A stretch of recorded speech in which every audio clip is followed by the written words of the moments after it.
The most precious right we have after the right to life is our right to religious liberty. Our forebears came to this country for that reason. And we're finding increasingly under the banner of law, our right is being eroded. Our forebears with great foresight established the First Amendment. 1791, it was enacted and adopted in this country. And that First Amendment protects not only the separation of church and state, but the free expression of religion. And many times that is used against persons of faith. The separation of church and state is understood to say one cannot, in the public sphere, respect one's own religious beliefs. And there's nothing further from the truth.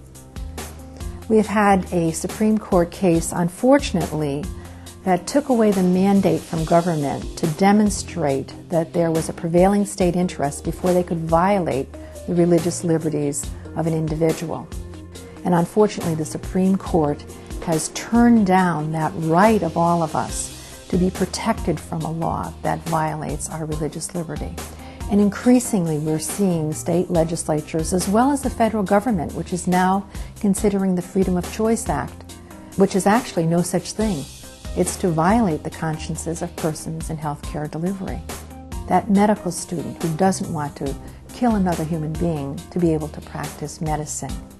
There are many, many egregious scenarios, like the Supreme Court refusing to hear the challenge by Catholic Charities of New York and the challenge by Catholic Charities of California, each of which are considered a non-Catholic entity because they will hire and serve non-Catholics. And therefore, they are being enforced in their prescriptive packages for their employees to include contraceptives and abortifacients because they're not considered exempt under religious liberty because they're willing to serve non-Catholics. So there are many, many examples at the institutional level as well as at the individual level. And we're here to help. So we invite people to come to our web pages and also to email or call us with their questions.